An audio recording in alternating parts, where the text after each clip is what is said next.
ఈ సీజన్లో ఈ మునగ చెట్టుకి ఇది హార్వెస్ట్కి వచ్చింది. చూడండి చక్కగా తయారైపోయింది. ఇది గింజలు కూడా బాగా పట్టాయి. అయితే ఇది హార్వెస్ట్ చేస్తున్నాను ఇప్పుడు.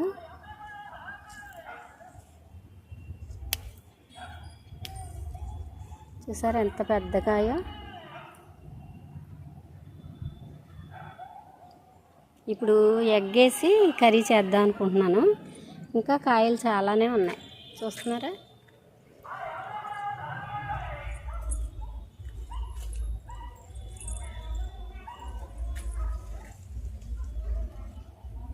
వర్షాలకి కాయలు కాసిన చెట్లే పాడైపోయినాయి. చూడండి, ఇది ఒకటిను, ఇదిగో ఇక్కడ ఒకటిను పాడైపోయింది. 2 వంగ చెట్లు పాడైపోయినాయి. మిగతా అన్నీ బాగానే ఉన్నాయి. అన్నీ కూడా ఇది బాగానే ఉంది. చూసారా చాలా గుత్తులు గుత్తులు కాస్తుంది. ఇవి బాగానే ఉన్నాయి, కానీ 2 మొక్కలు మాత్రం పాడైపోయినాయి. ఇవన్నీ కాయలే. వర్షాలకి నీరు ఎక్కువైపోయి ఇలా పాడైనాయి అన్నమాట. ఇలా గోంగూర చెట్టు మనం కొంచెం కొంచెం ఒక్కొక్క జానడ కొమ్మలు ఇలా ఇరిపేసుకుంటే మనకి కొత్త కొమ్మలు చాలా వస్తాయి. చెట్టు అంతా గుబురుగా ఉంటుంది అని చెప్పాను కదా. ఇది ఇలా అన్నమాట. చూసారు ఇది ఎంత గుబురుగా ఉందో. నేను ఇలా తుంచేస్తూ ఉంటాను కావలసినప్పుడు. అప్పుడు ఇదిగో ఇలా చూడండి, ఒక చోట విరిస్తే అది మళ్ళీ 4-5 కొమ్మలు వస్తున్నాయి. అలా అన్నమాట. నేను ఇలా తుంచేస్తున్నాను.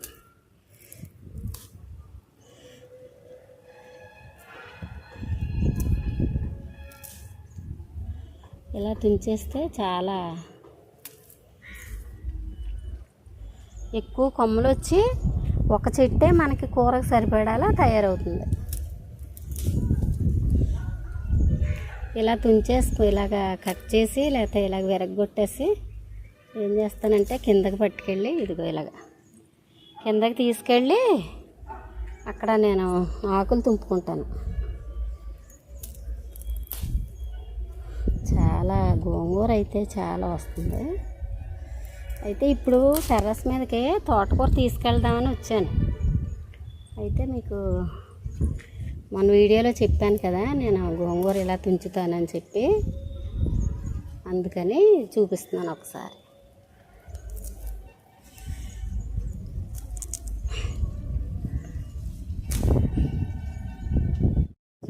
ఒక నిమ్మకాయ కావాలని ఒక నిమ్మకాయ కోసాను.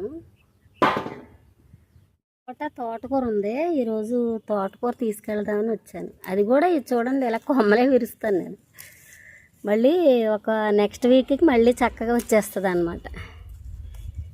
అలా అని పైకి వెళ్తున్నాయి చక్కగాను. ఇది మొక్క చిక్కడో మరి తీగ చిక్కడో తెలియదు, కానీ మొత్తానికి బాగానే వస్తున్నాయి. ఇది ఇక్కడేమో కాకరపాదు పెట్టాను కదా, ఆ 2 జతగా పెరుగుతున్నాయి. కింద చిన్న బాక్స్లోను ఇలాగ చిక్కుడు గింజలు పెట్టేస్తే ఆ వచ్చిన మొక్కల్ని తెచ్చి ఇక్కడ వేసాను. నిన్నే వేసాను. రోజు మళ్ళీ గోంగూర తీసుకొచ్చాను. ఒక మునక్కాయ వచ్చింది, కొన్ని వంకాయలు వచ్చాయి. ఇది ఫస్ట్ హార్వెస్ట్ అన్నమాట. ఈ మునక్కాయ వంకాయలు కూడా ఈరోజు ఫస్ట్ హార్వెస్ట్. ఒకే ఒక నిమ్మకాయ తెచ్చుకున్నాను, ఎందుకంటే కాస్త రసం తీద్దాం అన్నట్టు. ఇది జ్యూస్ బాగా వస్తుంది. కాయ చిన్నగానే ఉంటుంది కానీ జ్యూస్ బాగా వస్తుంది. Hello everyone, welcome to my channel Bhavani teacher. ఈరోజు నేను చూడండి స్టవ్ ఆన్ చేసి డిష్ పెట్టాను. దానిలోకి ఆల్రెడీ నేను గుడ్లు ఉడికించి రెడీ పొట్టు ఒలిచి పెట్టుంచాను. 2 ఉల్లిపాయలు కట్ చేశాను. నేను టెర్రస్ మీద నేను తీసుకొచ్చిన మునక్కాయ 10 ముక్కలు అయింది. ఇలా కట్ చేసి పెట్టాను. ఒక 5 పచ్చిమిర్చి చీల్చి పెట్టాను అనమాట. ఇప్పుడు స్టవ్ ఆన్ చేసి డిష్ పెట్టాను కదా. ఇక్కడ చూడండి చెట్టు పాడైంది అన్నాను కదా, దాని నుంచి కాయలు తెచ్చాను. వంకాయలు అది కట్ చేసి ఉప్పు నీళ్ళల్లో వేసి ఉంచాను. ఇప్పుడు ఆయిల్ వేసుకుందాము. పులుసుకు సరిపడా ఆయిల్ వేసుకుని అది వేడైన తర్వాత ఫస్ట్ కొంచెం పసుపు వేసుకుని అప్పుడు చక్కగా మనం ఎగ్స్ వేయించుకుందాం. పసుపు వేయడం వల్ల తెలుసు కదా, చిట్లకుండా ఉంటాయి, ఆయిల్ పేలకుండా, ఆయిల్ అది పైకి చిమ్మకుండా ఉంటుంది అన్నమాట. అందుకని మనం చక్కగా ఇలాగా ఎగ్స్ వేయించుకుందాం.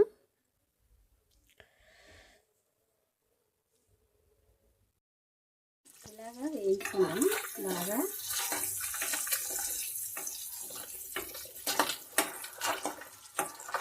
ఇప్పుడు ఇలా వేయించుకున్న వాటిని తీసేద్దాం. కాస్త ఇలా వేగితే సరిపోతాయి, మరీ ఎర్రగా వేగక్కర్లేదు, పులుసు కదా. అదే ఎగురికైతే బాగా ఎర్రగా వేయించుకుంటాం అన్నమాట. పులుసుకి మాత్రం చాలు, అందుకని ఇలా వేయించుకున్నవి తీసేస్తున్నాను.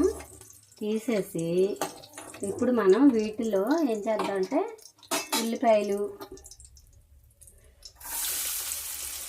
వేసేసుకుని ఆ వెంటనే ములక్కాయలు కూడా వేసుకుందాం. ఎందుకంటే ములక్కాయలు ఉడకడం లేట్ అవుతుంది కాబట్టి ఉల్లిపాయలతో పాటు ములక్కాయలు వేసుకుందాం. వేసుకొని చక్కగా కొంచెం ఉప్పు వేసుకుందాం. కొంచెం ఉప్పు వేస్తున్నాను.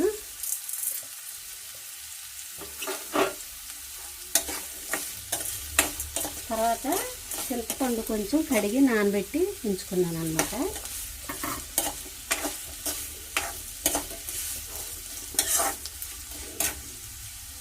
ఫోర్క్తో దీనికి కొంచెం హోల్స్ పెడదాం. ఇలా 4కి హోల్స్ పెట్టేసి ఉంచుకుంటే మనం సూప్ కదా, చక్కగా ఎగ్లోకి వెళ్ళి చాలా టేస్టీగా ఉంటుంది అన్నమాట. ఇవి వేడిగా ఉన్నాయి. ఇలాగా అన్నిటికీ కూడా ఫోర్క్తో హోల్స్ పెట్టించండి. తర్వాత ఇప్పుడు ఉల్లిపాయలు కొంచెం బాగా వేగినాయి కదా, ఈ టైంలో మనం ఈ వంకాయలు కూడా చక్కగా చూడండి ఎంత బాగున్నాయో. కాకపోతే వర్షం వచ్చి కాయలు ఎంత చక్కగా ఉన్నాయో చూడండి. సూప్ అనేసరికి మనం వెజిటబుల్స్ ఏవైనా ఒకటి అర వేసుకుంటే బాగుంటాయి. మా పెద్దవాళ్ళు చెప్పింది ఏంటంటే ఏదైనా సరే ఒక 3 రకాల వెజిటబుల్స్ మాత్రమే కలిపి వండాలి, 3 రకాల పప్పులు మాత్రమే కలిపి చేసుకోవాలి అని చెప్పారు. అందుకని నేను సాధ్యమైనంత వరకు 3 కంటే ఎక్కువ వెజిటబుల్స్ వేయను ఏదైనా కర్రీలో వేయాలంటే. ఓన్లీ సాంబార్లో అయితే మాత్రం ఇంకా అన్ని రకాలు వేసుకుంటాం అన్నమాట. ఇప్పుడు పచ్చిమిర్చి కూడా వేసేసుకుందాం.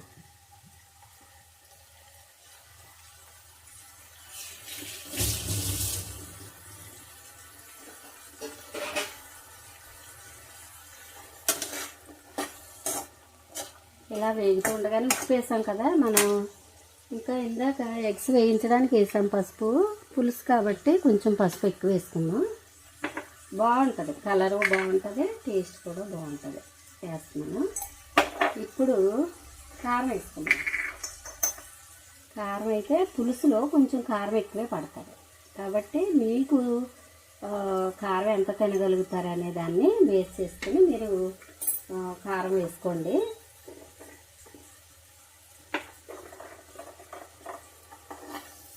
నేనైతే చిన్నది టేబుల్ స్పూన్తో 3 స్పూన్లు వేసాను.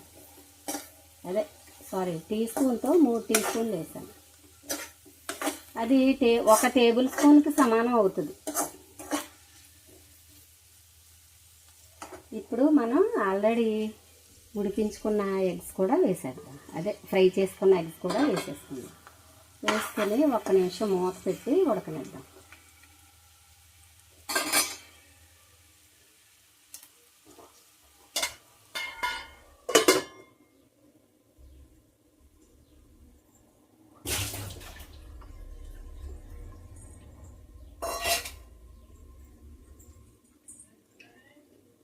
ఇప్పుడు చూద్దాం ఒకసారి. ఇలాగా చక్కగా మగ్గింది కదా, ఈ టైంలో మనం పులుసు పోసుకుందాం.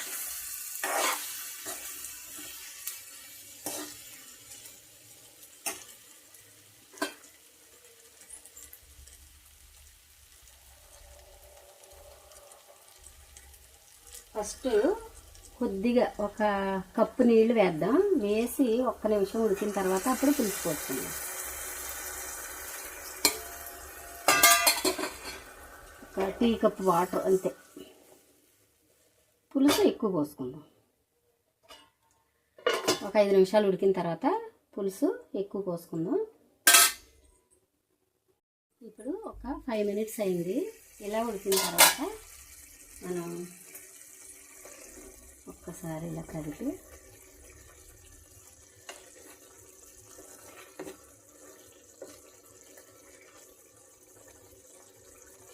ఇప్పుడు మనం పులుసు పోసుకుందాం.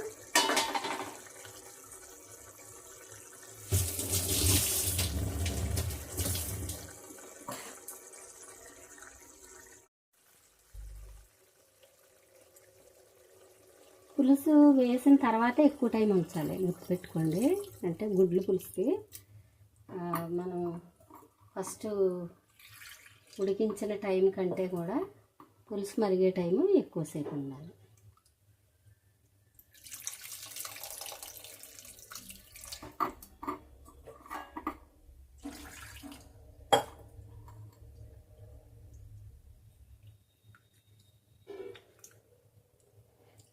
ఈ మాత్రం చాలు.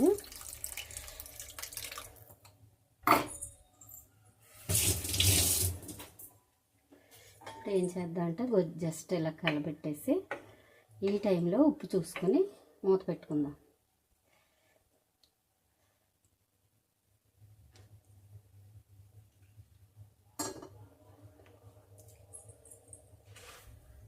కొంచెం ఉప్పు చప్పగా ఉంది, వేస్తాను. ఇప్పుడు మూత పెట్టేసుకొని ఒక 10 నిమిషాలు బాగా మరిగించుకుంటే మీడియంలో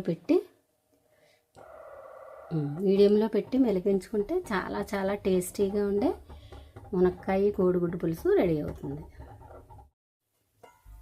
అలాగా చక్కగా మరుగుతుంది. ఒక 5 నిమిషాలు అయింది. ఇంకొక 5 నిమిషాలు మరిగినిద్దాం. చూడండి, ఇప్పుడు కంప్లీట్గా చక్కగా మరిగిపోయింది పులుసు. ఇప్పుడు స్టవ్ ఆపేస్తున్నాను. ఎంతో టేస్టీ మునక్కాయ కోడిగుడ్డు పులుసు రెడీ అయింది. ఓకేనా? ఇలాగ మీరు కూడా చేసుకుని తిని హ్యాపీగా ఉంటారని అనుకుంటున్నాను. ఓకే, వీడియో నచ్చితే లైక్ చేయండి, షేర్ చేయండి, సబ్స్క్రైబ్ చేసుకోండి. Thank you.